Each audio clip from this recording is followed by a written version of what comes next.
Welcome back to Scratching the Surface, a horror movie podcast. Happy Halloween, everybody. It is that time of the year. My name is Justin, aka Money. And my name is Cody, aka Junes. And we just want to say welcome back. If you're new, welcome. Um, we are so excited to kick off this new episode. And we just hope everyone's having a great Halloween. Me and Cody are definitely excited to kind of kickstart this.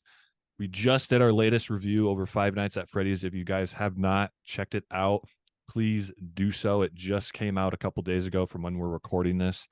And make sure check out our other episodes on Spotify, and we are on Apple Podcasts as well.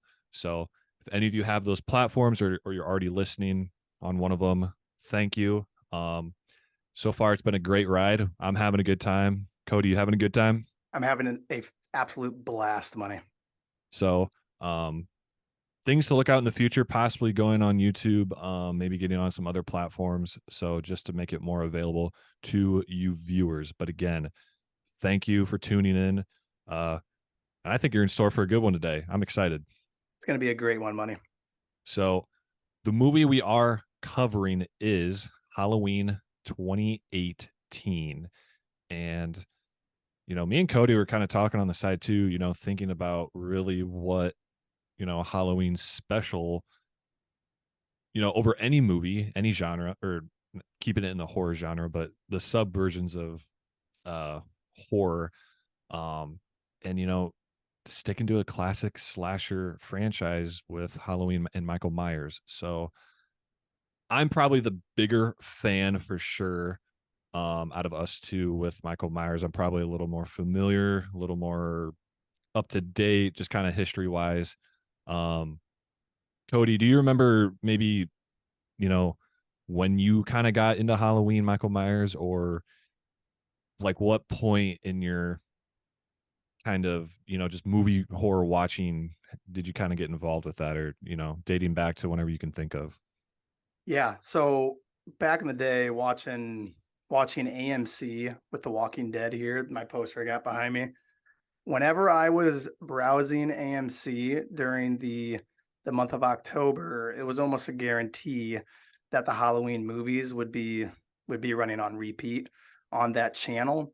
So for me, I think it was just through being accustomed to seeing this show or this movie pop up again and again, and just watching it over the weeks of October, I grew to appreciate these Halloween films, and they really did start to become something more for me and something more meaningful. And I would say after senior year of high school and into college, the more I got into the horror genre, the more aware I became of just how big time this franchise was and just how important it has been for the genre. It's been a go-to for a lot of people for a long time, and it's a franchise that's kind of stood the test of time, and I do believe will last for a while. I don't see it ever fading away. It'll always be running on AMC. That's what I love about it. And for me, that's kind of how I came to be and liking this franchise. Yeah, and I I was not around for the originals and the classics, those first kind of six movies they came out in the 70s, 80s, 90s.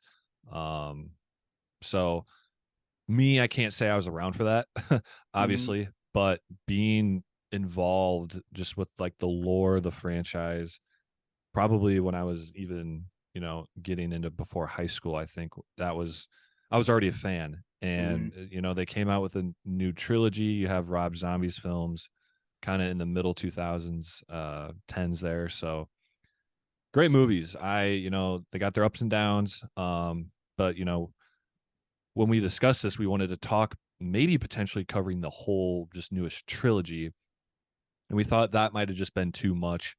And, we think we just want to do the, sticking to the trilogy, but doing Halloween 2018 just to kind of kickstart the reboot. Mhm. And this movie is a actually direct sequel to the classic Halloween, which came out in 1978. So lots of fun stuff to talk about. I'm excited. We will try to get again keep this, about 10 minutes spoiler free. So for anyone listening who maybe hasn't seen it or is listening to try and get more involved with it, stick around because we will, talk a lot about it, and then we will dive into it. So um, we'll get into the reviews, the ratings at the end, and we'll try to keep this first part spoiler free, and then really, really dissect it and just get into some of the kills, our favorite scenes, talk about the movie. There's a lot of characters in this, so please forgive us if we forget anybody. Um, so June's initial thoughts. What did you think of watching this? Because I know, just to bring up too, on our most recent episode, we had Colin and my brother Tyler on, and us four love doing this. You'll see them in the future, I'm sure. And we actually saw this in theaters back in 2018. I don't know if you remember that. That's something I remember kind of just doing my research out of the blue. I'm like, oh man, like I remember going to this in Mhm. theaters. The theater experience was insane. So, They did something really special with this one. I really got to say that they paid so much homage to the originals, and the overall environment of the movie was so spot on for what we as the audience, as fans of this franchise, wanted to see. We got a Michael Myers that was truly menacing as he should be. And that's what the people want. They want a Michael Myers who is unforgiving, is ruthless, and he is going to take out anybody that's in his way. We see a lot of scenes here with Michael Myers where there is no stopping him. You're basically dead. There's no chance that you're going to be able to get away.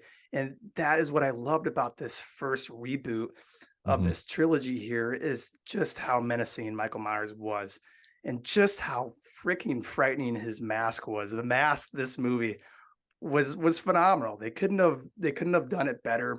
His look was spot on again with what we wanted to see. And going back to some of the roots there with the original Halloween, just the overall direction of the movie and the feel that you have throughout is that unsettling, worried feeling that you have that Michael Myers is behind you. Yeah, and you made some really great points there, and I love again how this is just a direct sequel from the original. The movie kind of depicts this as Michael's return 40 years later, being locked up in like an asylum, if you will, mental institution. Um, and we get to see him throughout this whole movie pretty often. He's got a lot of screen time. We get to meet a lot of new characters. Laurie, of course, is back, older and better than ever. Yep. Um, and we get to see her kick some ass against Michael and learn more about her, um, and her emotions, because I think they're kind of all over the place in this movie, and you'll find that out when you watch it. Um, and actually, we're introduced to some other family members in the Strode family, Hmm. and actually Laurie's daughter and granddaughter, and you know, seeing how they interact with her, the whole lore with Michael and how they feel, and of course with a bunch of other characters that we're introduced to. And one of my probably favorites just to talk about. I'm not saying he is my favorite character out of this, but someone just to rant about, to talk about, is a guy, Dr. Sartain, who is like the new Dr. Loomis, or what I like Hmm. to call Noomis, in this, who we get to see, who has a development with Michael, a relationship with him, and this movie does a great job, like you said, depicting the mask, the old feeling of Michael, like he's actually aged.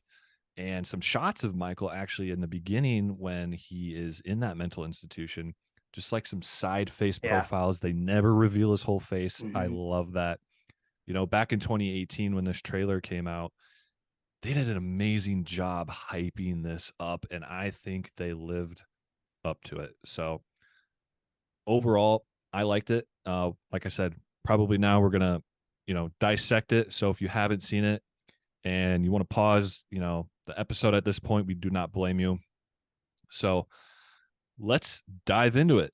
So Halloween 2018. I'm going to read the movie info quick and give a quick synopsis. So anyone listening, this, can help you visualize the movie more. So the movie info starts with, it's been 40 years since Laurie Strode survived a vicious attack from crazed killer Michael Myers on Halloween night. Locked up in an institution, Myers manages to escape when his bus transfer goes horribly wrong. Laurie now faces a terrifying showdown when the masked madman returns to Haddonfield, Illinois, but this time she's ready for him.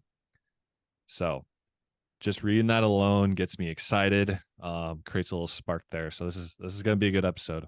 It does. It Uh, sets things up so nicely, and having Laurie Strode with those past demons she's trying to come to grips with and trying to defeat. You can tell every scene that she's in this movie, she's struggling with it internally. And knowing Michael is still there, it eats away at her, and you as the audience feel that with her. So the setup for this movie, like you said, with the trailer and all the hype for it was well earned. I mean, it really, like you said, lived up to expectations. yes, it really did. And directed by David Gordon Green, who I'm pretty familiar with. Some of the more recent movies that have come out, like The Exorcist Believer, I believe was directed by him as well. And He's also directed, which again just surprises me, some odd ones. He directed Pineapple Express. yeah, He I directed The forgot about that. Sitter, which was also a comedy. He directed Stronger with Jake Gyllenhaal, which was like a motivational movie. And then he directed Joe, which if you haven't seen Joe is actually a really good movie with Nicolas Cage and Ty Sheridan. That's a really good one. But his resume is just okay, and he did a really good job with this one. But as a whole, I think he's a little spotty, and I think we see that in the second and third movie of this new trilogy. Yeah, and also just while we're talking about, you know, the staff for the movie, basically, one of the writers, believe it or not, was Danny McBride. I saw that too. That Did you see it? surprised me. Yeah, and he was Yeah. from Pineapple Express, so there must be some kind of connection there for those guys. They must be close in some way when it comes to working in the movie industry for sure. I Yeah. noticed that too, and I was like, huh. And I guess we've seen him in a few horror movies. Actually, he was in Alien Covenant, one of the new reboots for the Alien franchise, and he was in that movie. He kind of had that comedic role, but Yep. yeah, he's been in these types of movies before, so not uncommon, I guess. Yeah, it's pretty cool to see a comedic character, if you Hmm. will, person in one of potentially arguably one of the biggest horror franchises Yeah, to date. no So kidding. pretty cool. On the writing team, even that just surprises me. That's just so definitely Yeah. surprising. Yeah. So this was actually released October 19th in 2018. I got Rotten Tomatoes pulled up, which I utilize throughout this and for the ratings at the end. But according as far as today goes to today, uh box office right now is 159.5 million. Um can't argue that. Definitely not surprised. Runtime of an hour 46, so not too long, gets enough in there. Perfect Halloween Mhm. movie. Um Also rated R, so just about like any other Halloween movie. So let's just kind of talk about the first act, or maybe just even the intro. How good I was gotta that intro? God, they went back to the roots of the intro so well. That intro with oh the pumpkin.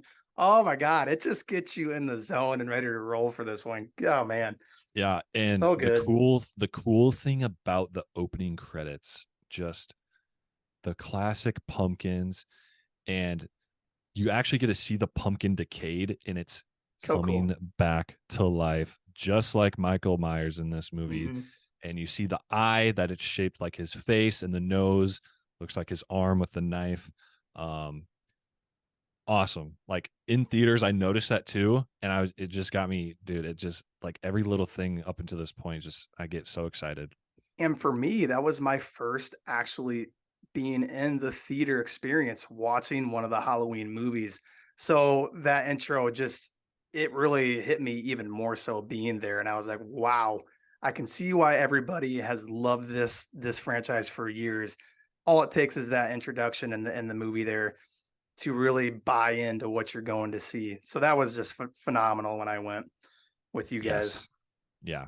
Amazing time. So they kind of open the movie with Smith Grove Sanitarium, and if you're not familiar with it, it's in I think a couple other movies, um, especially in the classic, the 1978 one. Um, that name gets thrown around a lot, so you'll hear that throughout this movie. And with that, we get introduced to some of our first characters, these podcasters.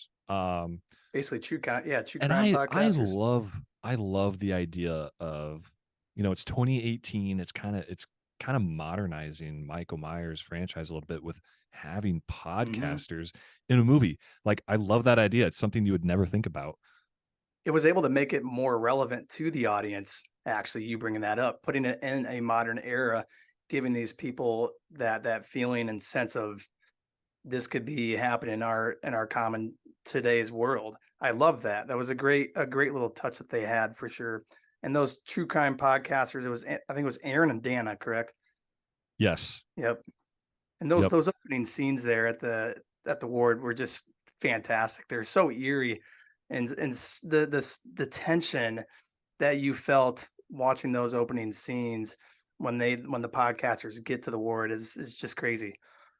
Yeah, and their whole objective here, they're pretty much portrayed, I don't know, what would you say, the first probably 20, almost 30 minutes of this movie, because they're at Smith Grove.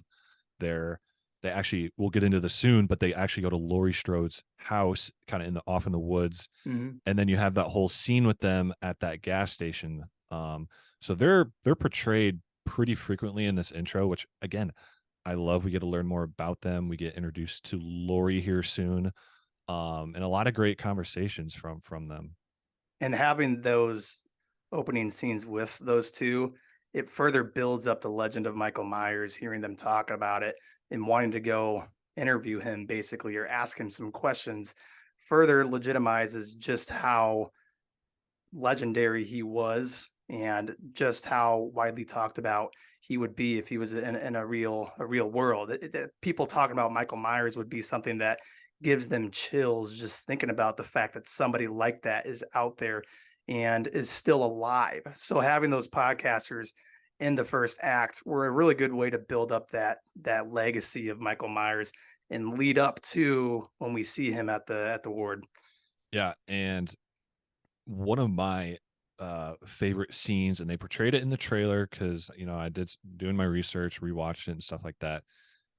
When they're actually, in I would say courtyard, where they have all these Smith Grove patients chained Yep. up. They're all in this box, and Dr. Sartain or Numis is, telling them, "Hey, you can't cross this line. It's their box. Whatever you do, don't cross it." And in the trailer, we actually see Aaron having the Halloween mask, and he's holding it up behind Michael. Michael can sense it's there. Kind of gives this like twitch, like he's getting more active, like there's something building up inside of him. And Aaron has a line that he says, he's like, "Say something," and then it kind of cuts right to the So credits. tense. And we see that with Dr. Sartain later, wanting Michael to talk, and how they, in almost all of these movies, they're like, he hasn't talked in 40 years, or he hasn't talked in years. And that's something cool, a trait that Michael carries with him. Dude just won't talk. As a kid, we get to see, him as a kid in a Rob Zombie film, uh, active and, things like that. But, when he has this transition of growing up, being in prison or at Smith Grove, it's like nothing. He's almost like stoic in a very demented way.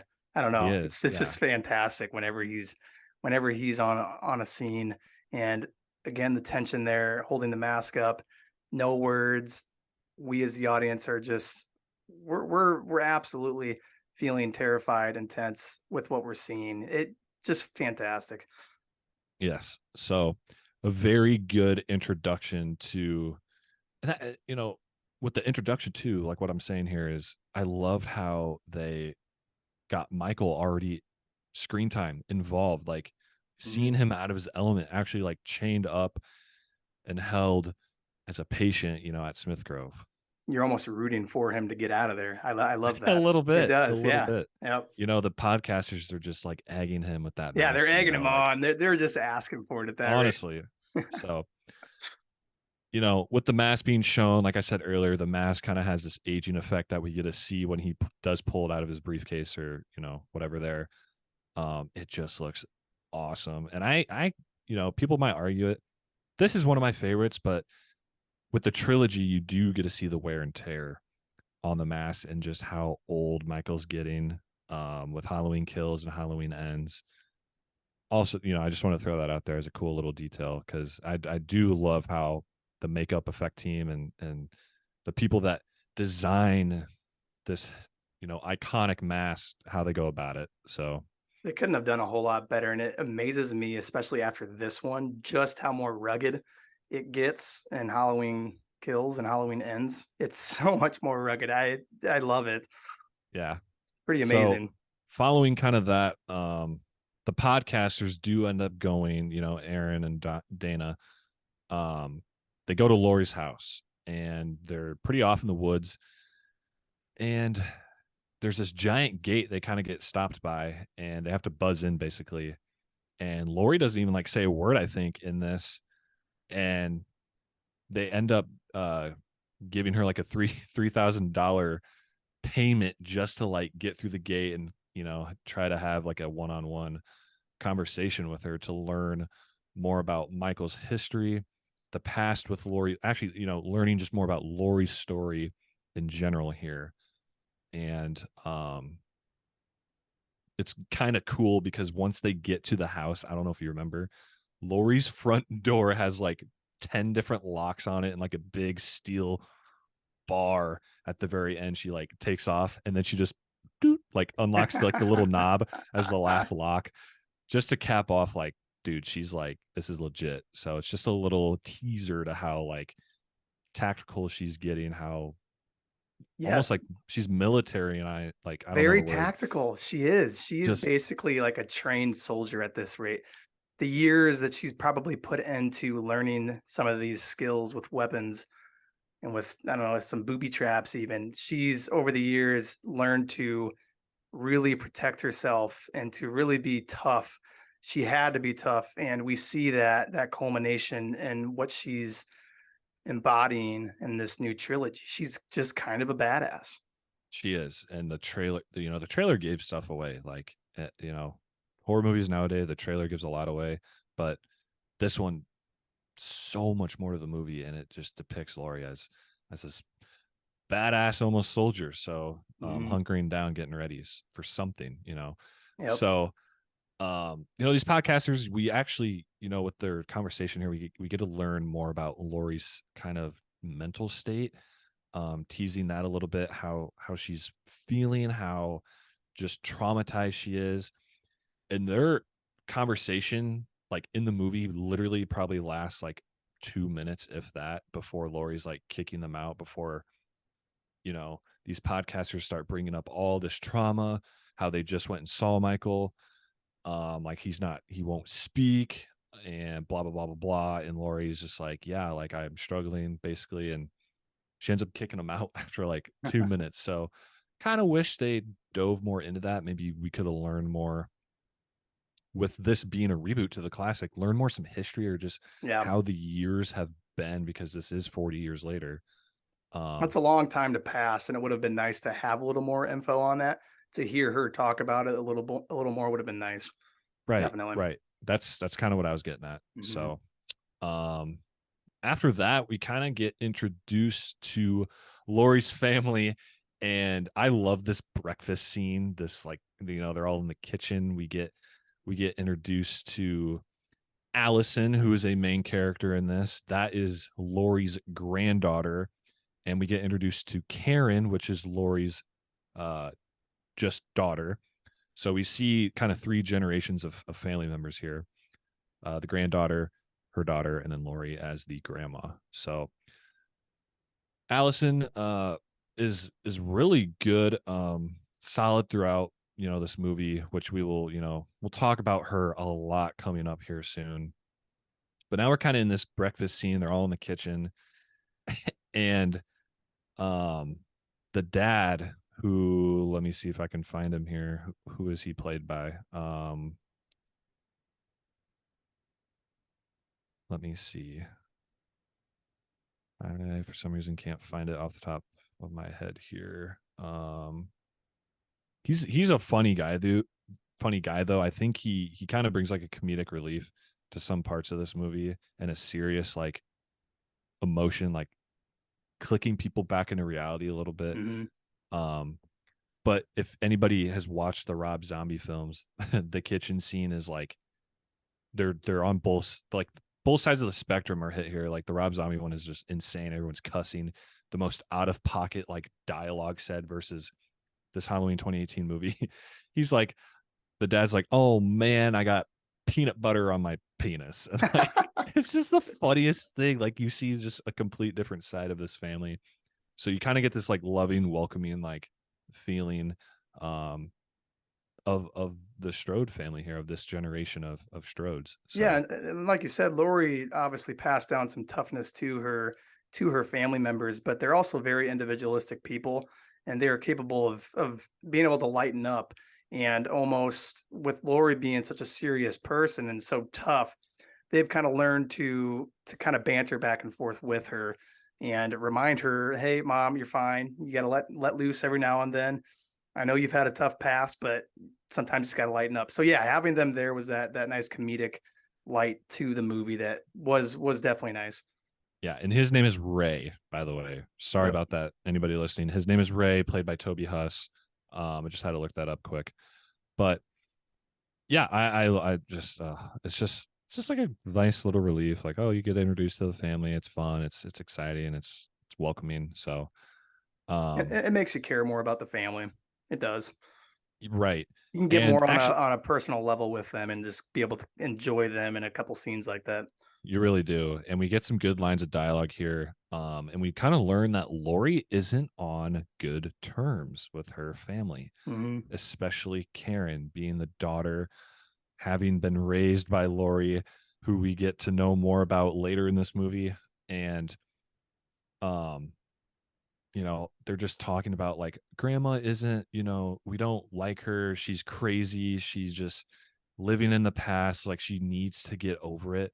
What were your kind of thoughts on that? Like, did you try to cope with Lori more? Obviously, it's very traumatic. Like these are things that happen, but Hmm. like being 40 years later now, do you Yep. think she should almost try to just move on? Like, It's certainly understandable that she would still be struggling with it internally, but as the right. kids, imagine for the daughter and the granddaughter, imagine trying to live with that throughout your early formidable years, having a mom and a grandmother that is so tough and so serious and just can't let loose every now and then and is constantly on guard. I think as family members of Lori, it would certainly make for a tension in the room that is just never released, really. She's always having that tension built up and ready to burst at any point. So for the family members, I think it'd be very difficult. And I think Laurie Strode throughout this trilogy, entire trilogy of the new one, she is just trying to put those demons to bed and to rest and to move on with her life. So we are going on that journey with her throughout these three movies, and we kind of established that in the first film that she's definitely struggling mightily with it, and she's working towards being able to get to the point where she doesn't have to worry anymore. Laura, you don't have to worry. Just we want you to just be able to live your life. You went through so much turmoil already. We want you to be able to enjoy your life and not think about Michael Myers all the time. Yes, and we actually learned too with multiple scenes, like she's kind of got this alcohol problem. Definitely. Uh, it's I get it. I didn't really like how they kind of portrayed her like that, but it's her way of coping with what happened. Hmm. So like I do not blame her one bit. I just view Lori as this survivor. Like I don't think they should have kind of made her like this alcoholic. There's like a supper dinner scene, like when they're all out later, she's like guzzling a huge wine glass and like even in her car drinking like little shooters of liquor and stuff like that. So I'm just getting nitpicky, but I get it. Like I totally understand like why they would want to put that in the movie. it was probably unnecessary to have it. And I think that she knows who she is, and I don't think she would actually have to go to the bottle that much like we Right. see her do so in this movie. But again, understandable. I can only imagine just how much grief you'd have from all those years thinking about Michael Myers. I would probably be drinking too a little bit. Yeah, and she's like doing it in front of the family later Yeah, and in front of stuff. the family too. And Yep. that's why they're like, this is why we don't want you around. And like, you're always causing these scenes, getting emotional, blah, blah, blah, blah, blah. So, um, moving on from that, we kind of get a direct correlation to a scene that was in the classic with Allison's in school and she's kind of in the back corner, just like Yep. where Lori was seated. And she looks out the window, but not, instead of seeing Michael, it's Lori. And in the original, it was Lori in the class looking out the window and just seeing Michael standing there across the street, kind of maybe by a tree or something or a bush. I love this. Like I What a beautiful callback. picked I love that. immediately picked up on it. With such a rich history for these films, it is so pivotal to give the audience some of those moments, those aha moments like, "Nice. I love that. I love that." It just Yep. makes you appreciate the movie even more for what it's trying to do. Yeah, and it's getting those actual fans like hooked more and more and Yes, more with yes. little things like that. So, And for the people that um, haven't seen the movies before, they can see that and not even maybe they've never even seen the original Halloween, but it's mhm. still a great scene regardless, and it's still unsettling to see that. Yeah, and we get one more scene after this with Lori and actually Allison had kind of having this one-on-one talk by like a football field or something. And that actually the $3,000 the podcasters gave her, she gives it to Allison kind of like as a college fund, saying, go on vacation. I can't remember where she says to go. I think it's like Mexico or Hawaii or something, somewhere warm, but she's like, just go on vacation, like get away from here. Cause she knows like she's lived this. So she's like Mhm. wanting Allison, just enjoy your life, take this, basically just do whatever you want. Like she doesn't need it. She's gonna give it away. And Allison just has this serious moment like, you need to get over this. Like, we want you back in the family, but like you need to stop being who you are. Like you gotta change, you gotta change in order to, be involved back with the family. Yep. So I Well, that's the love thing. that. If I you love that. can't put that to rest, and you're going to constantly be on guard, it's going to be so hard for you to make true connections with your family members. And for them, it's got Yes. to be so difficult to live with somebody like that who is constantly in a state of worry. Yeah, that definitely. And I love that they try to repair that relationship as these movies go on this in this trilogy. Yeah. So the next thing kind of following with that, and by the way, anyone listening, I took a lot of notes. We're going to be going over every scene. So if you're listening and following along, thank you. We're just trying to, I'm giving you guys as much as I can, and so is Cody. We love Michael Myers, so this is going to be more of a detailed episode. I should have said that from the beginning, but I will try to be going over as many scenes and moments throughout this as possible. So, um, following that, we get introduced finally, which I love this, to Lori's home shooting range. And this thing, dude, this is badass. Amazing. We get Amazing.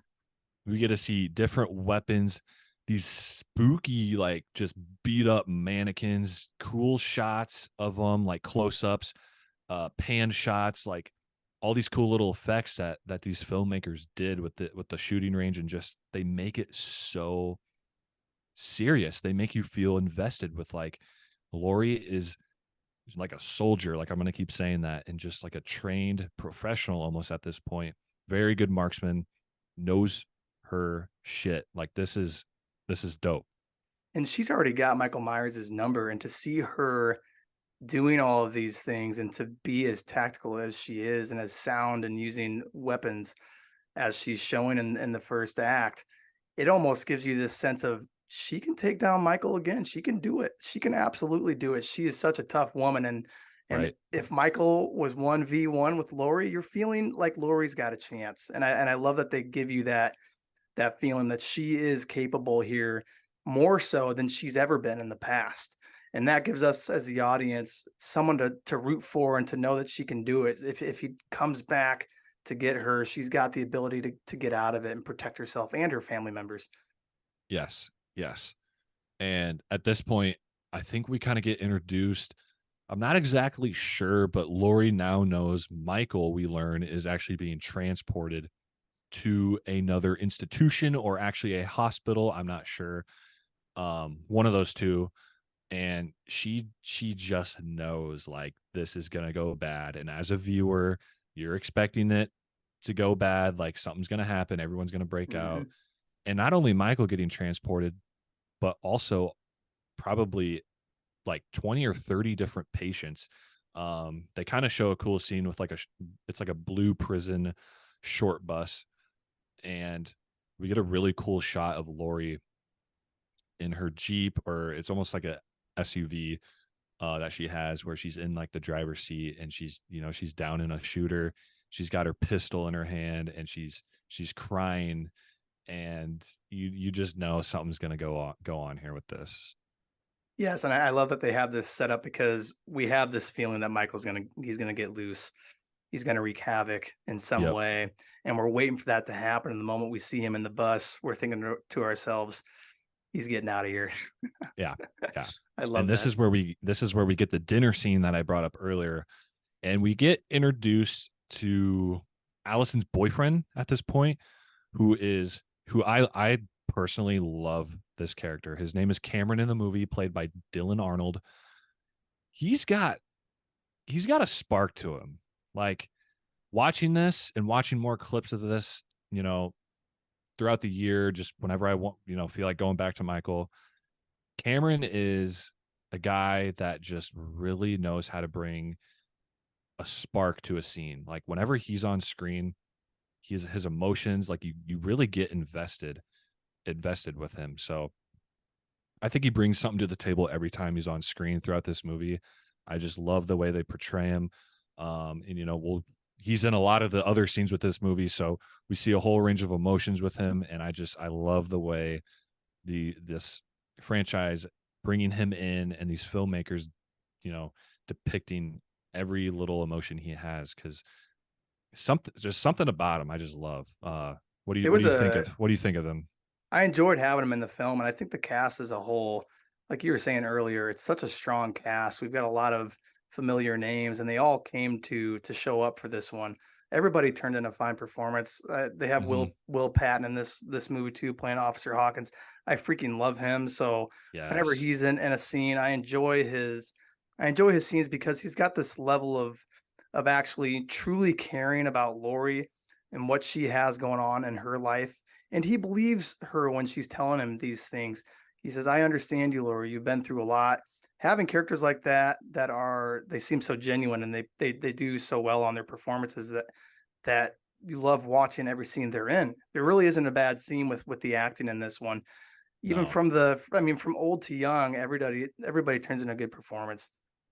Yes. And I love how you brought that and branched off on that, because everything I pretty much agree with everything you just said there. So with the dinner scene following this, like we get Lori comes in, she's like, sorry I'm late, like, and Allison's even asking Karen, like, did you invite grandmother? Like, is she coming? Like, so you see the level of careness with the family here. And we get some dialogue with the family and Cameron, and it's so cool because Ray, the dad's like, oh, your dad's Lonnie? Like I sold or I don't know who sold what, but he's like, I think he was basically saying like, yeah, your dad sold me peyote. Like, so they are like kind of like drug dealers, or just like, so again, it brings that comedic relief. Like, okay, now we're like relax a little bit, like we get Mhm. some comedic relief. I don't know. Well, that's the And thing. It sets the audience up for a great scare once it comes. The comedy in the first act is good, and it gets you laughing at times. It lets you relax a little bit, only to be built back up again in some really tense scenes. So it's good to have a little bit of that, and they sprinkled it in very nicely, and it gets us ready for what's to come. yes, and we actually learn more about Karen here, Laurie's daughter and the mom of Allison in this movie, played by Judy Greer. Um, I just I love her. I hate how they named her Karen. because she does kind of have that Karen vibe in the beginning, like arguing and stuff. I'm like, did they Yep. like did they seriously do that on purpose, or like what was the like? Out of all of the characters in the newest trilogy, she is probably one of the ones I don't enjoy as much, if I I'm liked her more in being the frank. in this movie than I did Mhm. following it. She definitely gets worse in the next ones, I think. But yeah, I think she's one of those characters. I understand why she's frustrated with Lori, but at times I think she rubs off a little bit in the wrong way. Yeah, yeah, and we get to see Allison and her talking about Karen's childhood growing up and explain how like ruthless Lori was, Hmm. just the survival instincts. Because again, being a direct, sequel from the original, like this is 40 years later, so you get to relive her childhood a little bit. They do some flashback scenes with her, the shooting range, handling guns, being tactical, learning how to like lock doors, like being like hunkered down, and it's really cool. And it's basically Karen's just saying like how like I had to live through that. Like I didn't want that childhood life. Like I didn't want to experience all that. And she's trying to just give Allison a better life. Hmm. And I think that's why she's so argumentative throughout this movie and even in like Halloween Kills, which we won't try to spoil as much. There are Hmm.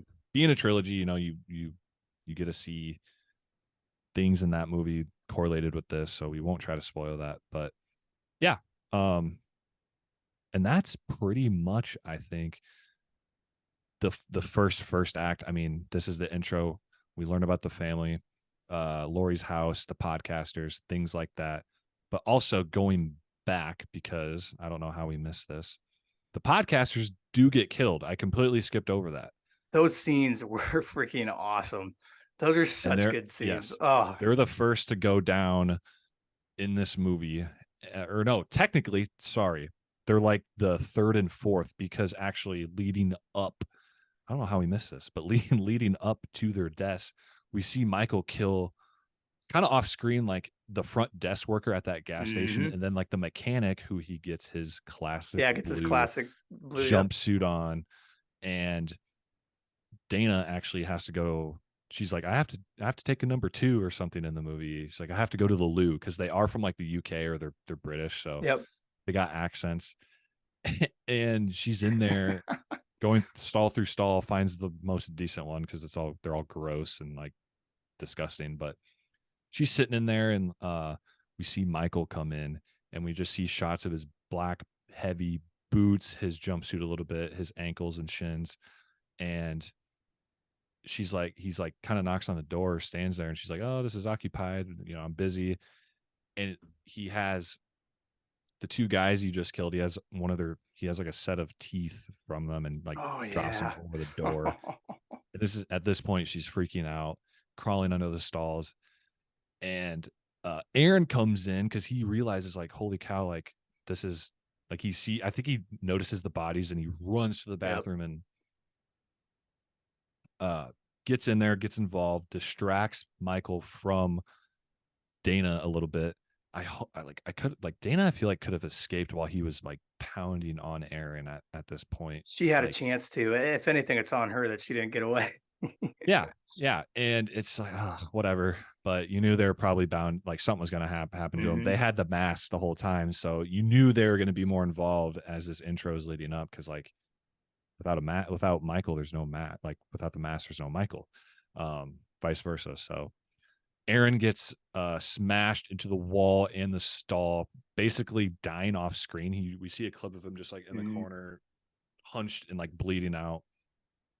And Dana gets choked up against one of the uh, stalls, and I think he breaks her neck, but she's basically choked out, and they die. They're the technically I think third and fourth people to go down, but two people before them following up to that.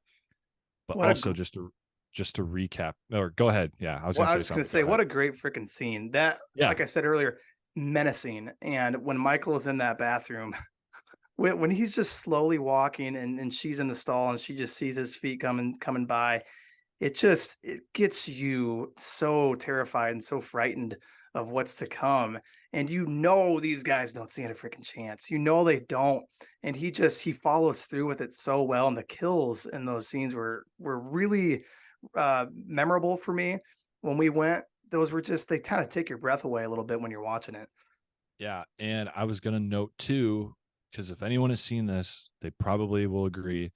But we see Michael lurking in the background. There's a scene where the podcasters are visiting a grave. He's actually in his white institution You know? suit, lurking. When they pull up to the gas station, we see Michael driving in a car actually in the background, and we see him just lurking and walking around prepping for what's to come for these podcasters and the two others that died along the way that just worked there Yeah, at the at they the just gas got in his station. way. They got in his way. Dang it. Yeah, literally. So there's always a way that he gets that dang jumpsuit, either from like a trucker in another movie I know, So filmed yes, by and then Rob Zombie, and yeah, he grabs after killing those two. He finds his mask in the trunk of their car, and when we see him putting that mask on, I was just sitting there thinking, chills, "Wow, chills. chills, man." Oh, it was so goddamn creepy, and they could not have done that any better. That's such a good way to get us in for what's to come. It was freaking fantastic. They almost had like a, I think it was like a slow mo shot, and he It shuts the was. It's like a trunk, slow-mo shot. Yep. shuts the trunk, and he stands there like you almost see him take a big deep breath and then release because he's just like, I'm back. He's Like, back, baby. let's fricking go. So if we also anybody listening, if we miss any kills, we apologize. I don't know how I almost skipped over them. I was just getting too invested with the family and their emotions and character development there. But podcasters down, I think we're at 4 kills by Michael at this point in the movie. So with that being said, too, like keeping the audience engaged, like this was a great first act. I love this. Yes, and the kills we get are really solid kills. Yes. They weren't no wimpy stuff. These were really menacing kills and definitely tense. So having that keeps us engaged. It lets us know that this is the type of Halloween movie we were wanting to see where Michael is unstoppable. And if you get in his way, you are likely not coming out alive. So yes, there was a level of seriousness that I really enjoyed too when we have him on scene here, finally getting his mask back. And once he puts that mask on, you know it's not going to be good. He is going to terrorize some people. Yeah. Yeah. And we actually get a scene here too where with the escape actually that Michael was able to make, we get a great scene here where the bus is on the road and we get introduced to two random people. Yep. Kevin, a little kid, and his dad actually going on a hunting trip. And this kid is just pissed off to no other about missing dance class. And I'm like, what? Like, you could tell something's kind of like just different about him. And he's like, Yep. you don't want to go hunting? He's like, no, dad, don't get me wrong. I want to go hunting. I love you. I love spending time with you, but I'm really missing dance class. He's like, that's what you're focused on more? And he's like, yeah, like I love my dance classes. Thoughts on that? Like, just There's funny. some random scenes, and I think that's something that David Gordon Green we see in the next two movies, especially is some of the scenes are kind of random, and you're kind of wondering like, okay, why was that there, or why was that put in place for that scene? And that Yeah. goes for some of the characters too that just kind of pop up here and there that really aren't that significant for the overall story, but they're just kind of there. They might have a random line or two, and that was one of them. Yeah, so they actually come across the Smith Grove bus on parked kind of awkwardly on the shoulder of the road, like it did kind of crash or spin out a little bit. And dude, the eeriness of all those patients just like walking around amongst the Mhm. fog, the dusk, the moon's out. Like, what do you think of that? Like, that brought an eerie feeling to me. Oh, definitely eerie, and it's just perfect to let us know what is going to happen here soon. That Michael is going to be loose. He's going to get out. He's going to wreak some havoc. Those scenes there with the crash bus are perfect for us as the audience to get us in the right headspace for Michael Myers. Very Yep. spooky, very eerie. Yeah. And they actually stop the car. They get out. The dad's like, I'm going to go check on it. And he's gone for like a minute or two on like during this movie, and the kid is just like, dad, like he's calling out to him like, he gets a sense of panic, like as I think anyone would. Mhm. And there's like a little jump scare too with like with a patient that like comes up to the window, which I thought was awesome. And Kevin goes out, he takes the hunting rifle. It's like a bolt action. It's got a scope on it, so it's like basically a one shot. Then you got to like you know it's a bolt action, so you got to pull that thing. So it's like not a very effective weapon, but if you can get a shot off, it's going to do some damage. And he's walking around, goes up into the bus, and this is where we see Dr. Sartain kind of like bleeding, but he's alive. And he's like, "Don't shoot!" And Mhm. Kevin gets spooked, pops one in his shoulder, pops around off, and darts off. Like this dude is scared, panicking. And actually, before that, he actually comes across a police officer barely alive. Like, you got to help. Like, so Kevin's just really like, holy shit! Like, this is happening, and he still can't find his dad at this point too. So great scene with this on how they showed actually how Michael did escape. And unfortunately, Kevin does die. He's sitting like in the passenger seat, or no, the driver's seat, like he's gonna drive off, I think. And we see Michael rise up in Yeah. the back. And there's no mercy on this kid. Like No. he's got no mercy on teenagers when it comes to babies and other films or scenes where like infants are he doesn't kill them. But dude, Kevin, no, he gets like I think he just does like a little chiropractic adjustment, just cracks his neck there right on the spot. So I love this scene. It was great on how they portrayed all these, mental institution patients and just Michael getting more energy and aroma back into him Mhm. killing. Yeah, So he slowly gains more and more strength in this movie. From the moment he gets out of that bus, it's just like he gets stronger, man. yes. So now Stronger and more relentless. now basically at this point, uh Lori has a police scanner radio. We see that a lot throughout the trilogy. Being involved, she wants to hear what these cops are hearing. And this is, you mentioned it earlier, but we get introduced to Deputy Frank Hawkins, who I know him most from Remember the Titans. Yes, This yes. guy, like you said, every time, he's just such a good performance. Yep. I love his voice. I love the way he is depicted as this cop because he kills it. Yeah, And he's that local small town cop that cares about yeah, the community. He cares about the people that are in danger here. And he will risk his life if he has to get in the way of Michael Myers. And I love that. I love to see that in one of the characters that helps us buy in more so to this sense of community, knowing that once Michael Myers is out, that everybody that is in this town, they are going to fight together against Michael Myers. They might not know what's coming right away. They might be caught off guard by Michael, but as a community, they come together. And I love seeing a character like that because it helps us have a sense of believability with mhm. this community. It's realistic to have these people that want to protect each other against this crazed maniacal killer. Yeah, I like that little foreshadowing there too, like with the community, because Hmm. we definitely see that later on too. And at this point, like Hawkins arrives on the scene. We see Dr. Sartain on the ground. He actually lives, he does not die. And we Hmm. see him later in the movie. And that scene with Kevin's dad, again, Michael breaks this dude's neck. It's like his head's like upside down. It's like, ooh, like this is really getting good. Like these kills never disappoint.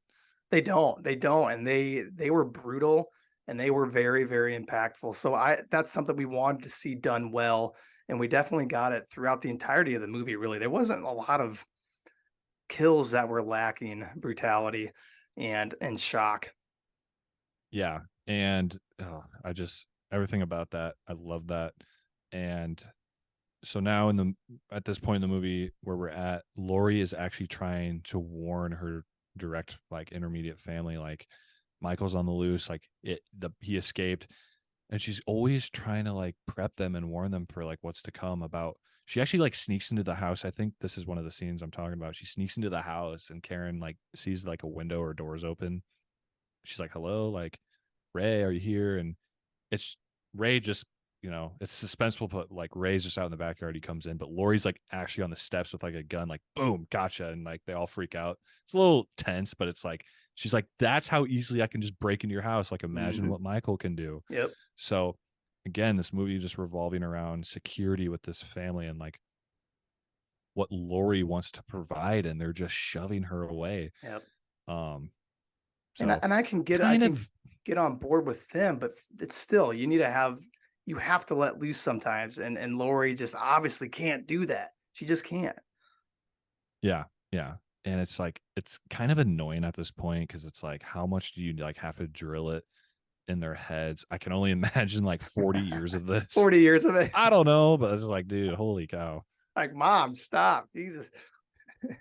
Yeah. So I think it's Halloween night now at this point, and Michael goes on a pretty cool killing spree. And this is one of my It was favorite badass. scenes. It was. There's this shot of Michael. It's like 2.5 minutes. It's one take. There's no cuts. And it's like partially kind of Michael's point of view, but the scene is so cool. He kills this housewife making a sandwich, classic kill that's happened before Mhm. in some of the originals, with a hammer, goes into another house, um, grabs a kitchen knife. This is Yep. where he actually gets his classic, killing weapon, his giant kitchen knife, and kills a girl looking out through a window. But this whole time, there's no cuts. Nope. The camera's literally panning, you know, through that shed. He gets the hammer, kills the housewife. Then he's like going down the sidewalk.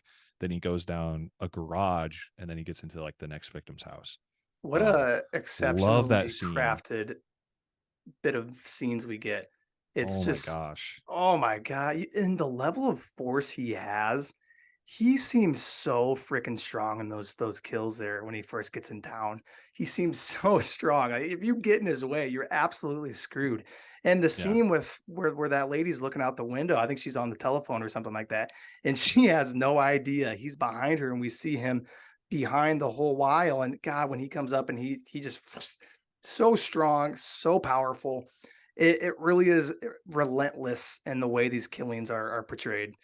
Yes. Yeah. To me that was insane because like I think they've tried to do that in a past movie, just that unedited cut of Michael just like a minute or two on screen. Like Dude, it's almost it's really awesome. it's like realistic in a way too, being able to follow it like that from step by step and seeing him come into these houses because let's be honest, a lot of people don't lock their doors. It would not be very hard for someone to do that. And I think there's almost a Hmm. sense of realism in how he's getting in these houses. And these people have no idea he's there. He Hmm. absolutely has the edge on them. And there's again a sense of realism with some of these kills too that I think are a little more shocking and hit the audience a little harder. Yes.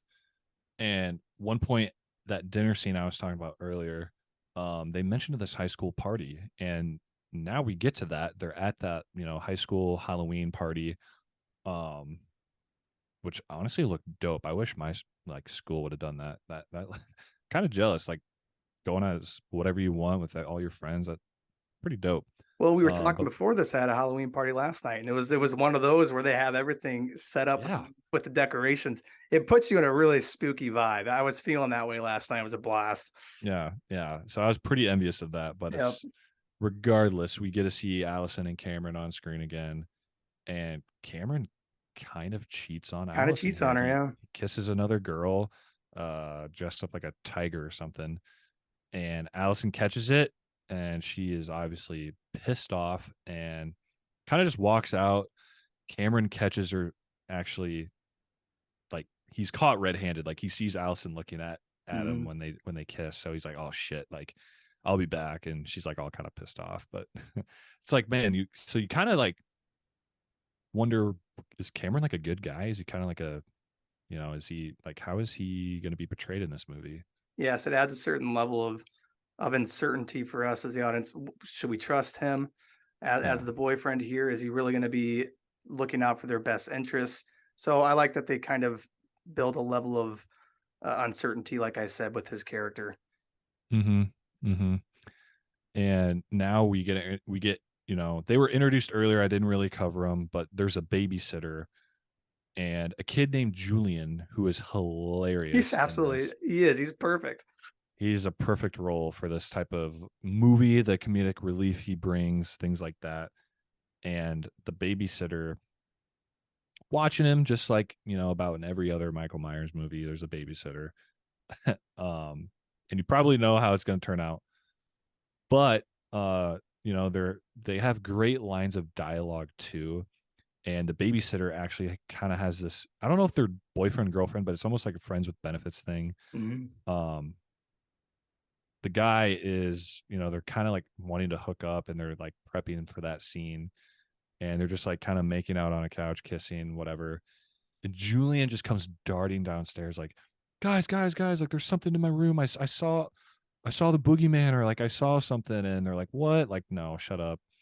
And the dude is like pissed, obviously, because like, you know, things were getting spicy between them. And the babysitter's like, you know what? I'll go check. And she goes up there only to find Michael behind the closet that actually she's trying to shut the door and it Yep. won't close. And boom, out pops Michael.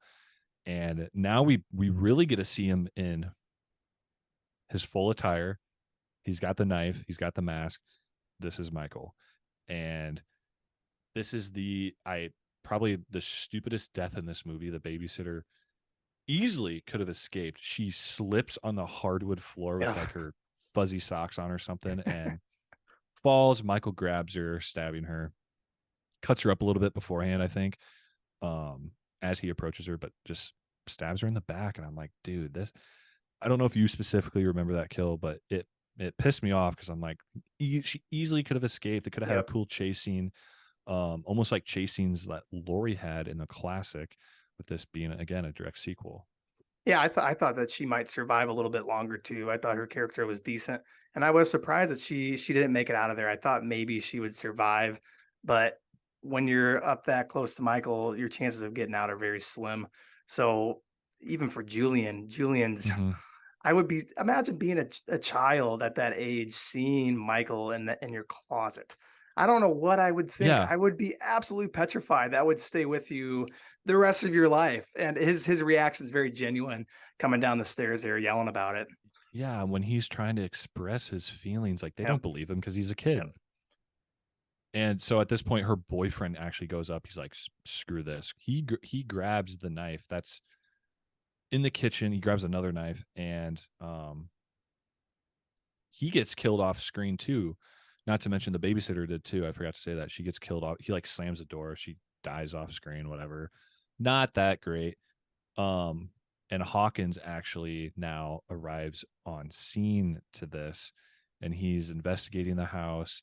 And we get an amazing shot. This I think was also in the trailer. Hawkins discovers the babysitter's body. That's she's got like holes cut out Yep.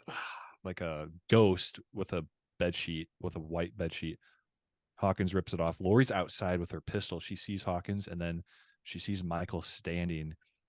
Uh, his reflections in a mirror, and she takes a shot through the window at the mirror, only to realize it's his reflection. Mhm. Very, very cool. I love that scene. It's like she's just, feet away from Michael's presence, bringing back that trauma that she lived 40 years ago.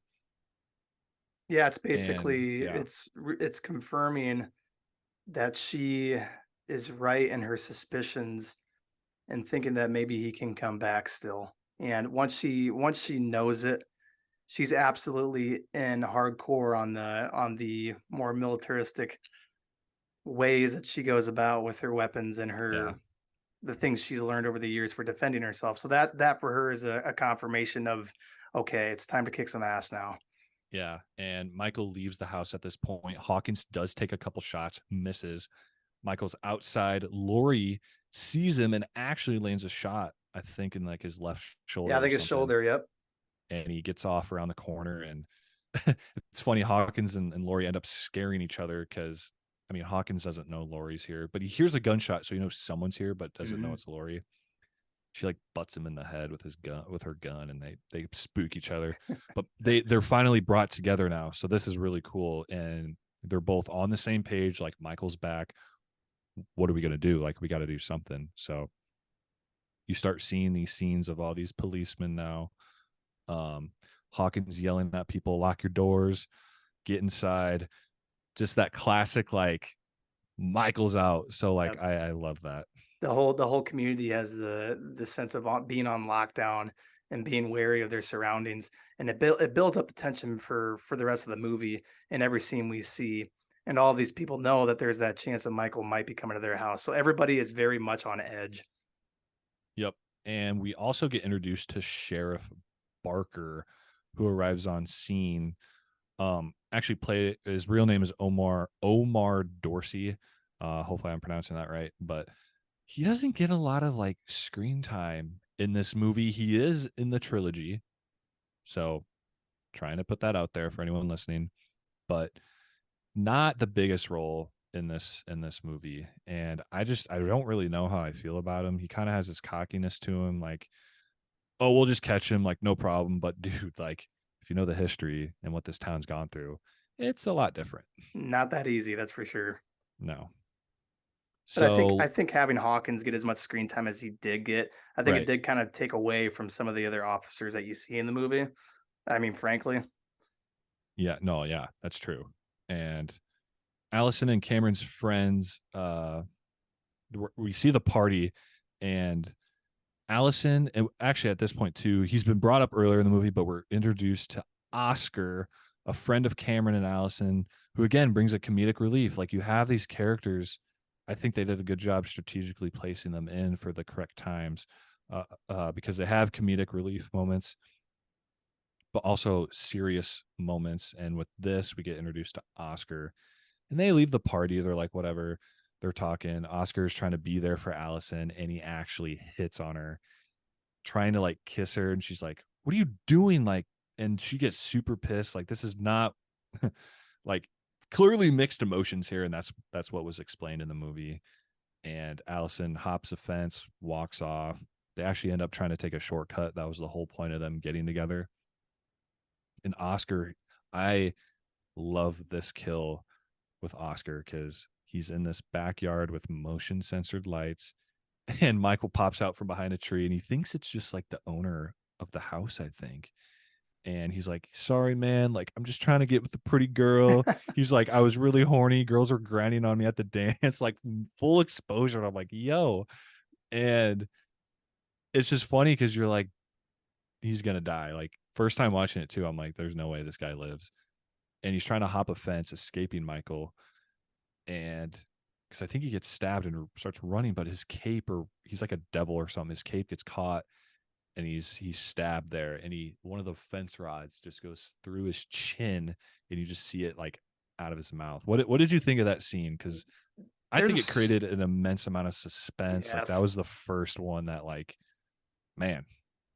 Well, yeah, when you in the backyard like that, when you have a backyard light come on and you can't see things in the shadows. And Hmm. any common person would be thinking the same thing, like, what the hell is behind me? I swear I heard something. But the kill itself is so shocking. And the level of detail that you see with the rod through his freaking face is it's so realistic. I mean, when you see them do such a good job on that, there's a level of shock that goes with it. And those kills are the ones that stay with you that are brutal and surprising, and they stay with you. And I love that kill. That was one of my favorites for sure in the movie.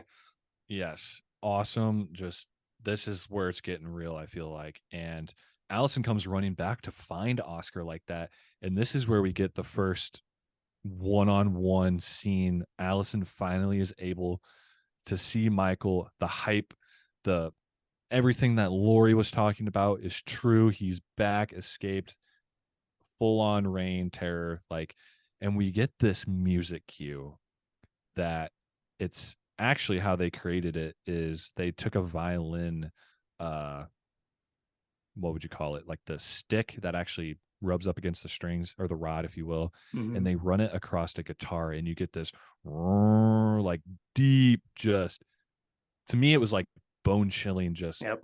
it set the frickin' tone, dude. And holy cow, did they do a good job with that. Having some of those soundtracks or bits like that where you have some kind of instrument that is inserted at just the right time of the movie where we're starting to get things rolling. Having Hmm. music like that in the background that's unsettling gets you even more excited for what's to come, and it builds that sense of dread that is it is about in this town now. So having those sprinkles of really good background music and soundtracks is what you really need to have. And we had a little bit of that throughout this movie. So they did it well in this one. Yes. And Allison does end up finding a good Samaritan. She's like pounding on the door. This is like a correlation to the original. Same thing, Lori. She's like running, getting chased, kind of. Michael's lurking, pounding on neighbors' doors, trying to get in. So again, this is like another little Easter egg. But again, Allison does find like this good Samaritan, if you will, kind of takes her in. And I think during this, I have it noted too, we're actually introduced to Lori's gun locker. Holy cow. Thoughts on She's that? she's Like loaded. loaded, Yeah, absolutely she could loaded. take on a small army if she had to. Yeah, and we do see a gun that's got KS initialed in it for Karen. Yep. And I think that might have been brought up earlier too, but in one of her flashbacks. But that is actually used and implemented later on. Um, and at this point, we get Hawkins and Sartain driving around like they're just everyone's on the hunt now. This is getting good. This is again how these movies are portrayed. Everyone's on the hunt. Everyone's locked in, loaded like Lori. But um, this is kind of weird because to me, this is at this point in the movie, this is where I'm questioning some things, and I'll get into it. Hopefully, you can branch off of it. Maybe you have some of the same questions. They actually see Michael roaming, and Hawkins nails him, actually running over the Michael Myers. Hmm. And Sartain, dude, Dr. Sartain, he gets this just I don't even know how to describe it. It's this mental thing with him, like psychotic thing. He wants to feel like Michael Myers. And when Michael's ran over, he he takes his mask off, or actually, he stabs Hawkins. And dude, I'm like, what? What is he Like, doing? what did you think of this scene? Because he stabs Hawkins, he grabs Michael's mask. We see him put it on, so it's like a little mini Michael, but it's Yep. Doctor Sartain out of all people. What did you think of that? The plot twist there, like, It's a good plot twist, and I didn't see it coming.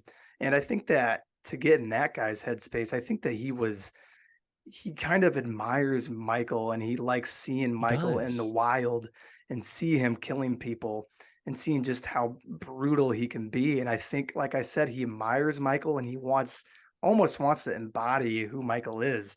And it's a great plot twist. I definitely didn't see it coming during the movie. So having those twists, I think are very rewarding when they're done well and they aren't totally expected as the audience. So I did like his plot twist.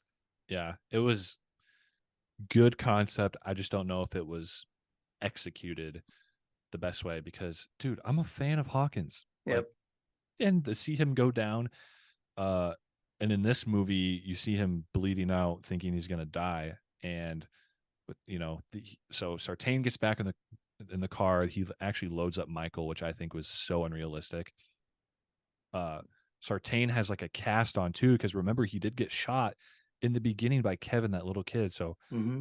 could an older doctor in a cast load up like probably would be around 300 pounds of pure muscle like Michael Myers into this van? I thought that was the thing I was nitpicky about. Like, when how you do you have get this guy to load up a body? when you have that much dead weight and someone that's as large as Michael, you'd be surprised Insanely just how large. difficult it would be to move that man. Yeah. So I was like, okay, well, that's not realistic. Like, and Allison's trapped in the back, might I add. I forgot to say that for anyone listening. Allison is with them and she sees the whole thing. She's a witness to this whole thing. And they kind of make this deal while they're driving around with Michael. And Allison's like, if you let me out, I'll tell you. He told me something. She's like, he said something to me. And he's like, what? She's like, you have to let me out and I'll tell you. You're like, you have to unlock the doors. So he like pulls off to the side of the road. And we actually get introduced to a couple new cops too, who do bring this comedic Mhm. relief. They're like talking about their dinner and like everything. Pretty funny. And basically, Allison's able to escape because Michael wakes up at this point, some times past, and he does his classic like crunch where he sits straight back up basically and kicks like the cage in the back into Sartain. The whole seat goes flying. He's like back and forth, getting railed. And this is my favorite kill in the movie. Sartain's on the ground. Michael's beating him up, and he's like, "Say something." That was like his last words, I think. And his head gets smashed in like a pumpkin. Michael just does that stomp. Again, What'd you think of that? it goes to show just how forceful and how strong Michael is, and to see him just effortlessly just bash this dude's freaking head in is shocking. And that's something that when you see a kill like that, you're so on board with it. You're like, that was freaking so well done. That's what we want Yeah. to see. That was a good kill too. I don't think it was my favorite, but I definitely would probably put it top three. Yeah, because they don't. I mean, I've seen the movie. They don't like censor it, but you literally just see like a mushed head. Like that, it's crazy. One of probably my favorite, but That's having the shock factor on kills, I think, is very important. I think it yeah, helps a lot. it is. It And like should be shocking. Don't hold back on it. We don't want you to hold no, back on those kills. We want and to like see it. And that's something we were talking about with Five Nights at Freddy's. They held back on the kills. They absolutely held back on they it. did. So we want to see full go shock on these kills. And we got that really sprinkled throughout the entire movie for Halloween. Yes. So, like I mentioned earlier, we get introduced to a couple new cops who are like 5-year-olds. They're explaining like the little kid dinners they made for their like night shift. And one of them at one point's like, "Yeah, that's what a 5-year-old would make." And they're trying to like get each other to like try their meals. It's pretty cool. But they see Hawkins' car that they were just driving parked, and they're like, "Is that Hawkins' car?" So they go investigate, and they end up finding like Sartain's body. I think a lot of stuff happens off screen here, but at this point too, Allison flees into the woods, so she's on the loose, and we get to see that cop car that those two cops we got introduced to pull up to now what I'm going to say is probably the last act of the movie. We're at Laurie Yep. Strode's house in the woods. It's dark, the moon's out, vibes are eerie, and this cop car pulls up, and Ray sees it on. There's Laurie has her cameras too. I think we forgot to mention she's got security cameras all around the house. She's got giant floodlights outside that turn on eventually. And this cop car pulls up, and Ray's like, hey, he's trying to like get their attention, but like nothing's happening. And we get to see the two cops just mutilated in there, like carved out, like the face is carved like a pumpkin and stuff. It's just, and like, oh, it's awesome. And like a flashlight up in one of the dude's throats, like it's a jack-o'-lantern, I think, too. That's so Very, very freaking awesome. cool. So awesome. And I like that we get that scene with these two officers prior to that. So we can kind of somewhat care about them at least a little bit. So when we get to see the Yeah, kill, it's like almost rewarding in a weird kind of way. it is. It is. And Ray here does die. He gets choked out, I think, by I don't know, I think he gets choked out, right? Michael's got a thing he like chokes him out with. Is Yep. that is like a tool or something? I can't exactly. I think it's like a wind chime or something. Hmm. And not my favorite kill by any means. It's just a quick little kill. But like as the dad of Allison, and like just to see him go down like that just because he approached a cop car, Yep. whatever. Like he didn't go down swinging. He didn't have a Hmm. chance. So Those are some of the kind unfortunate of dull, kills. Yeah, kind kind of of dull there. dull. And it's unfortunate for some of the characters that they they they shouldn't even be in that situation. They're just at the wrong place at the wrong time. Yep. And if you have those two things combined and Michael Myers is in town, you're pretty much fecked. Yeah. So now we get Lori and Karen together at Lori's house. They've been traveling a lot, sticking together, staying close. That's kind of the whole point of this plot is, once they find out these things are happening, like they got cops roaming around, everyone's kind of these cops are on the hunt. Uh Designated officers are actually trying to like protect people. So they're aware, like they know what's going on. Because like I said, it happened back in that, original film.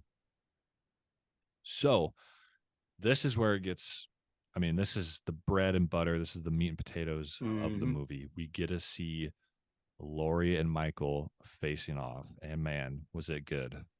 God, it was the scenes were awesome in that last act, and Yes. everything that she has set up in the house in terms of and weapons and security systems, and even like kind of booby traps in a way are just Yeah. exceptional. And we get to see just how full fledged she went with getting everything set up in the scenario that Michael makes it back.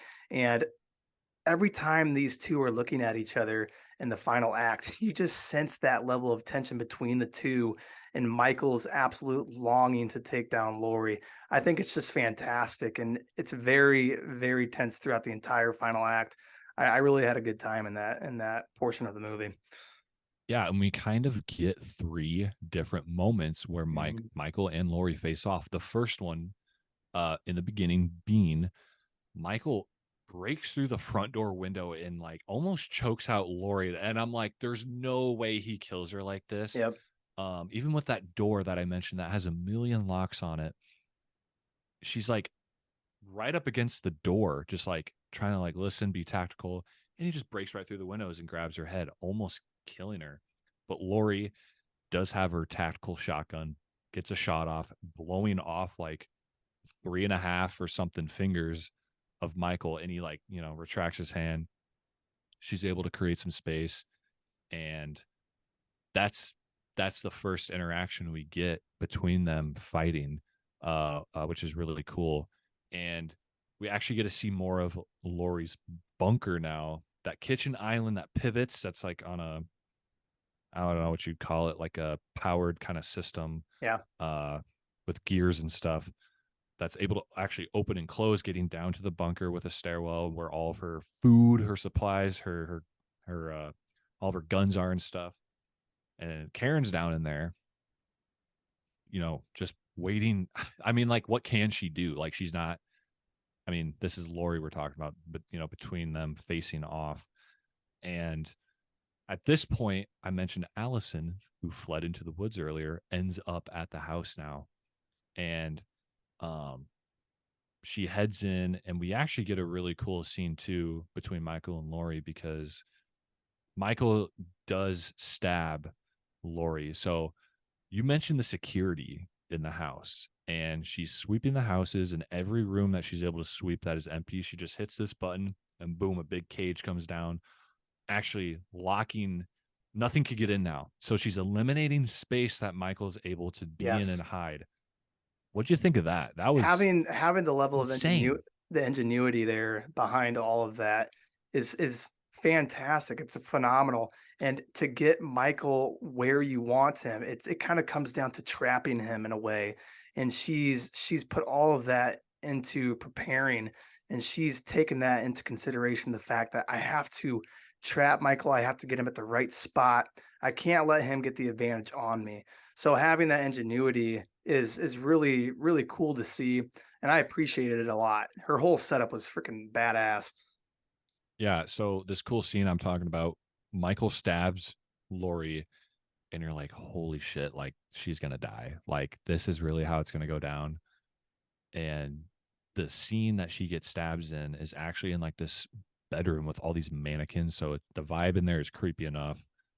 And Lori gets stabbed, actually thrown off the balcony. Michael walks out, looks over her. She's just laying there. And this is at the point where Allison comes in the door, and she's like, hello, like mom, grandma, or something. Michael turns, takes his attention off Lori for 1 second, looks back down on the ground from the balcony he's on, and she's gone. This is an Easter egg to the classic where Michael gets thrown off and their attention gets lost for like 1 second. They look back, and boom, he's gone. So I don't know if you picked that up or anyone listening picked that up. It's awesome. I love that little teaser they had with that scene. The teasers and the level of detail is so cool to see when you have a Yeah. film that's so iconic and it's historic. It's got so many nuggets of scenes to call back on, and I think doing Yep. that is it goes a long way for the audience that loves this franchise. So having that it's hugely important, and whenever you see it, you just appreciate it even more. Yeah. Yeah. And we get to see Allison and Karen together finally. And I think Karen just walks up the steps, gets Allison. They're back down in the bunker. They close it up. They're hunkered in. So now it's again, it's just Lori and Michael out there one on one. And Michael, I think, hears them because he's actually able to rip open that island, throw it to the side. He's just ramming on it, ramming on it. Like this just shows the pure strength of Michael. Insane. And he's just able to flip that thing over. And this is my favorite scene in the movie. We are eventually going to get into this, but my favorite scene comes up here when Karen grabs her rifle with her initials in it, and she's like, that island gets ripped open, and Karen's like, she's faking how she feels to get Michael to draw him out. And she's like, I can't do it. I just can't do it. Michael pops. He's just staring at them down this pretty big flight of steps. And she just takes a shot right. It's like into his cheek, but it's like it's like a headshot almost.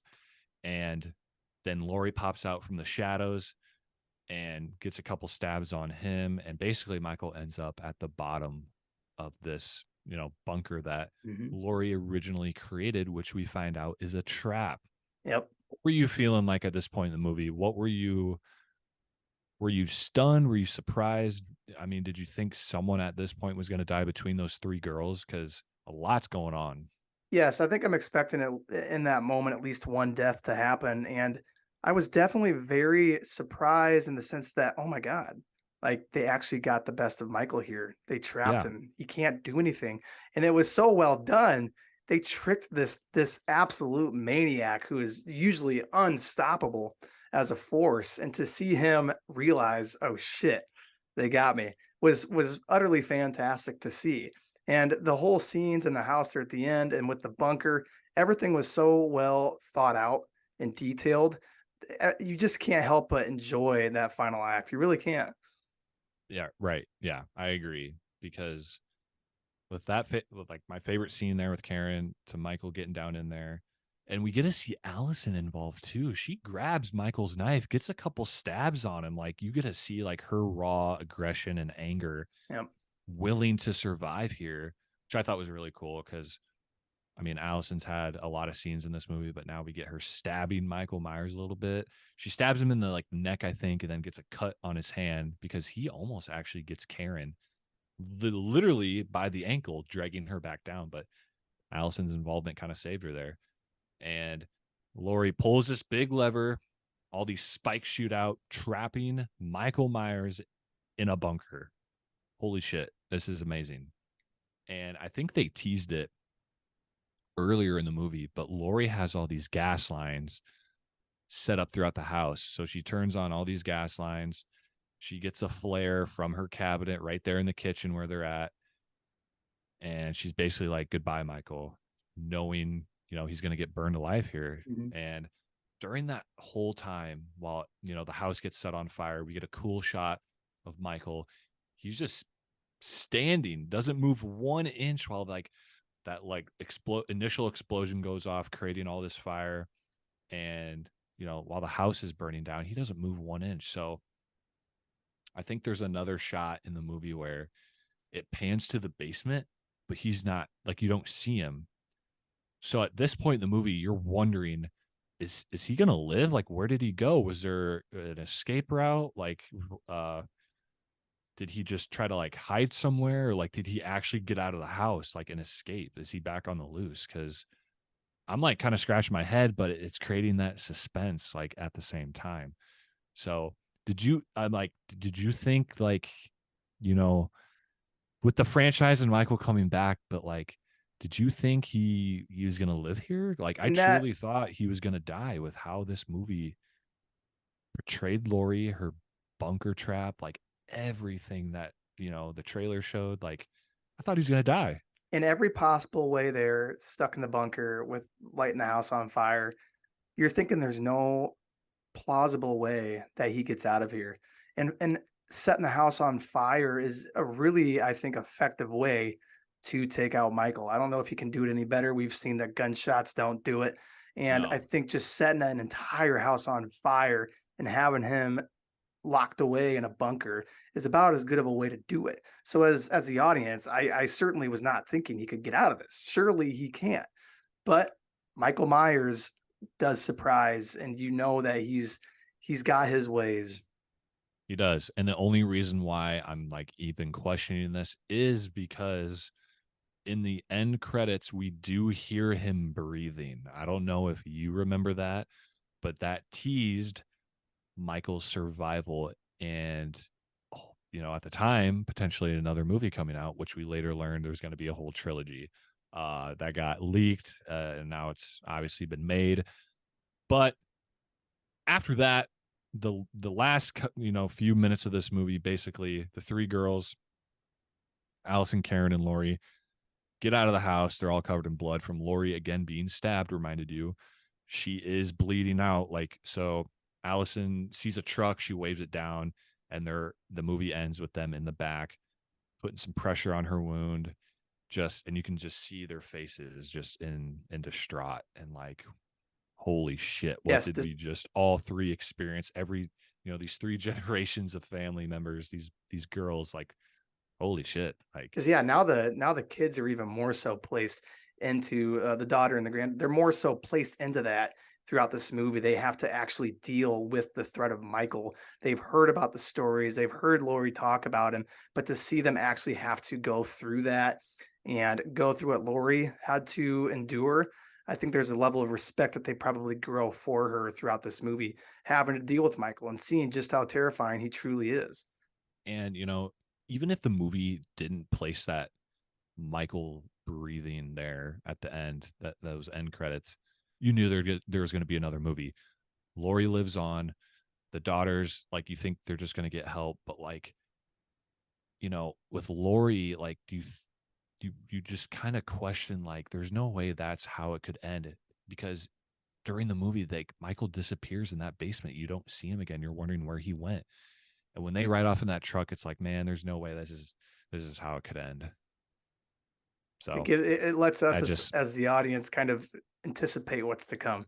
It gets us right. excited, and I like the way that they built up the next two movies by doing that with the end credits. And of course, we could talk about that all day too on the next two movies. But for what this movie, as its own first film in this trilogy, for what it was, I think we got a pretty well made flick, and it was quite enjoyable for me. And I know when we went to the theaters, the experience was freaking awesome. So we Oh go my for that gosh, we so go for that good. movie experience in the theater. We freaking got it. We absolutely got it with this one. Well, is it time for ratings? What you think? Or do you have any final notes just to wrap things up there? I'll give a general You summary know, on mine, and then I can go into my score. That'll yeah. work. Any last notes there before the review? Just anything you might want to recap.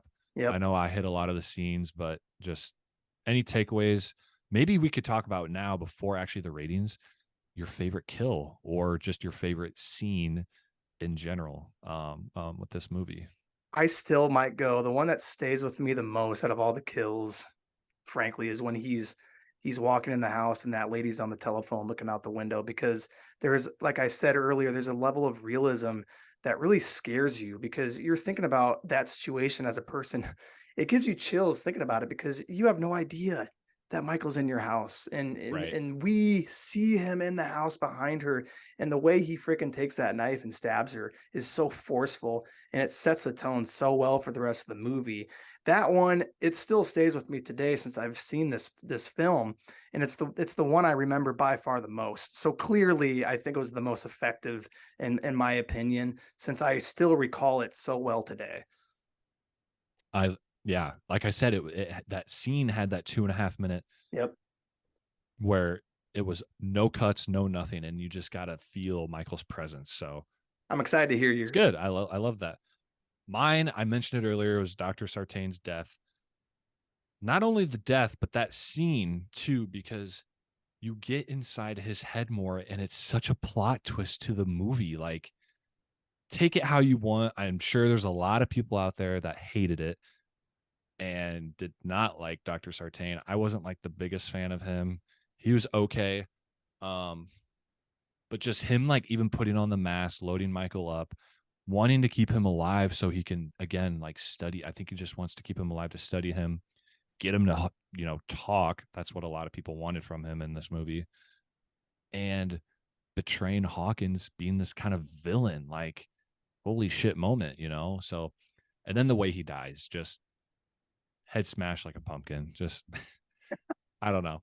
I just love that scene. I love that plot twist. It's probably my favorite kill. I counted 18 total kills in this movie, by the way. Anyone listening, Ruthless, absolutely ruthless, pretty Michael. good. I think Halloween Kills is more than that. I I think there's think it like might have been, from what like I 20 remember. something, Yep. 20 something in there. So Hmm. pretty, I love to hear that from you. Yeah. I mean, it's fun to talk about the kills. It's what we go yeah. for. It's what we go for on these ones. Fear factor also in this movie, very, very good. Hmm. More suspense though, but when you do get those scenes of Michael and like even like the scene with Julian and the babysitter, like that closet scene, like so much suspense throughout this movie and just the action packed, ending with Laurie. Like this is what the people want. Laurie and Michael facing off. If you're a fan of this franchise, you've been waiting for this moment. So, It was such a um, good payoff for everybody that's been waiting. And obviously, Rob Zombie's films were a thing in mhm. their own right. And I frankly just enjoyed this more than those for sure. And I think it went back to its roots in some ways, and it really paid attention to the detail on the kills. And we get that sense of family as well that helps us as an audience kind of care for Lori and for her family. And we're rooting for them. We want them to defeat Michael, and we want to see Michael defeated here. We want to see him finally put to rest so these people can move on with their lives. Right. And you're just questioning like like how the hell is this movie going to end Hmm. from the start to the plot to the end all the way up to Laurie and him fighting. So, Yeah, I uh so overall, I think it was a well structured film. I think the characters were all decent, and I think having Laurie Strode with all the scenes she had was awesome because we kind of miss some of that in Halloween Kills, which is definitely unfortunate. I think hurt that film a little bit. But all in all, the kills were sound. They were definitely creative. They were impactful and shocking and vile. Those are all things that we're looking for in these kills. I think that Michael's setup for getting out and getting free is plausible. I love the build up in the first act. Those tense scenes we have with those podcasters trying to interview him lets us know he is back, baby, and he is going to kick your ass. You better watch out. So I love all of those parts in the first act, also getting us set up for what's to come in the final acts. And really, we get to see just how strong, how freaking almost non-human Michael is in this film. It kind of plays on just how unstoppable he is and further exemplifies just how hard to beat he is. So for me, all in all, I think the initial reaction when I saw it, I would have to have gone probably an 8.6 since I've seen it last. I'm gonna bump it down to I'm gonna go 8.4 here, money. And I'm excited to hear what you say because I know this one probably has a special place in your heart. It does for me too. But like I said, I'm gonna go with an 8.4. gotcha. Yep. So, going off what you said too, overall I love this movie. It's portrayed so well, character developments there. We get to learn about 3 generations of family, how Laurie's been 40 years later, the hype around this, Michael's return in this timeline of the franchise, and just the battles between characters, the ending with Laurie. Like, this is what we wanted. I love this from start to finish. Overall, 18 kills, pretty good. There's definitely more in some other movies, but I don't have a whole lot to complain. That's one of the best things about this movie. Just nitpicking some characters and their decisions is all I really had. Um, and just some of the deaths, but that comes with every kind of slasher film. Um, Dull moments, dull deaths, compared to like Sartain, like my favorite one compared, so my rating, I'm going to give it is an 8.8. So not far off from you, not over Mhm. that 9 hump, but that's hopefully yet to come. Yeah, I but hope so.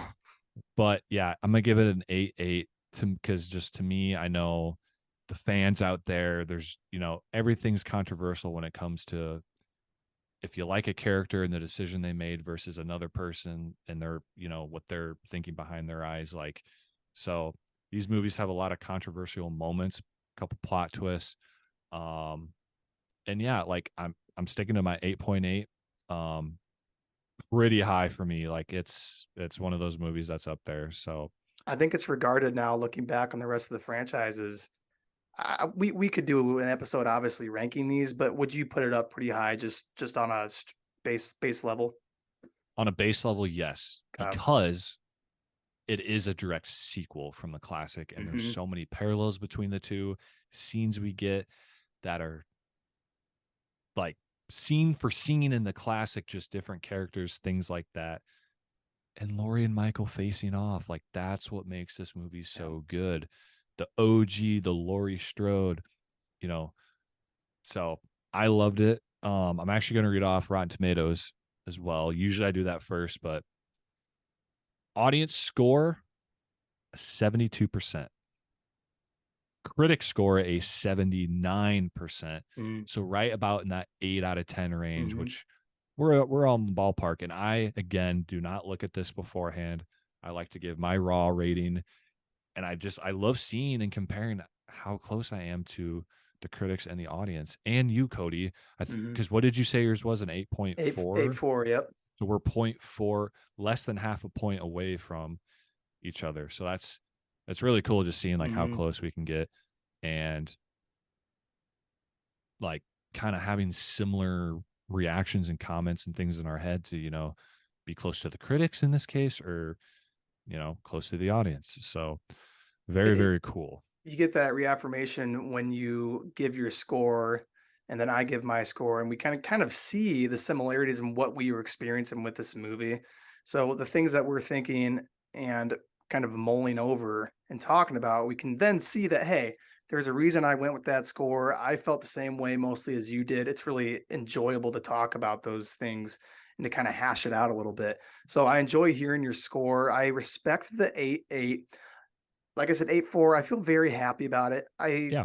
I don't know if you can do a whole lot better here. I do think there were a few moments from the direction of David Gordon Green that I think were kind of indicators of the fact that he's not perfect as a director and that he can make a movie that's not very good. So we do see that Right. in the next Yes. film. So I think there was moments here and there. He didn't do it as often, but there was enough that you're like, okay, I can kind of see glimpses of what is to come in this trilogy as to quality. So he did a good job in this one. I'm glad that they brought it back around finally, and I look forward to more Halloween movies. Even though there's probably going to be a lull period, I'm still looking forward to what is to come. Yeah. So I think that's about it. I mean, overall, good movie, high ratings. Definitely recommend this to anyone that, I always recommend watching like the original, because that's a predecessor. Even for this movie, that's a reboot for a trilogy. Like it's a sequel to it. So do some of your research. If you're trying to get into this, that's what I recommend. Watch the originals. Um, and if you're gonna watch them kind of out of order, watch the original, then watch this. And then there's a whole trilogy that I would probably follow up after that. But the classics are good too. I mean, there's ups and downs. This franchise is so big. Michael is just such an icon in the horror slasher genre. So I don't have a whole lot of other information to provide at this point, but again, happy Halloween to anyone listening. It's that time of the season or the year, so I enjoyed this one. It was very fun. Our next episode is to be determined, but stick around. We do weekly episodes. If you haven't listened to our other ones, we got a few of them out now. Check them out. Uh, Give us a rating, give us a like, anything you can do on your end. Tell your friends. It's spooky season, so we're happy. Anyone that's tagged along, hopefully attract some Halloween Michael Myers fans that that are like me in a way. So, um, that's all I got. Junes, you got anything else here before we wrap up? Money, it's an honor to be here. I had a blast talking Halloween with you, and I hope that people that haven't seen Halloween for some reason yet get into it and start to invest in it, because I think that having this franchise to look back on and to just really completely immerse yourself in is such a freaking cool thing, and it's so rewarding. So if anybody out there hasn't seen it, just go do it and get Go yourselves do it. invested in this franchise. You won't regret it. And I was again honored to be here, Money, and we'll just keep churning and burning, baby. Yep, yep. So this has been Scratching the Surface, a horror movie experience, and happy Halloween. We love you guys. Thanks for tuning in.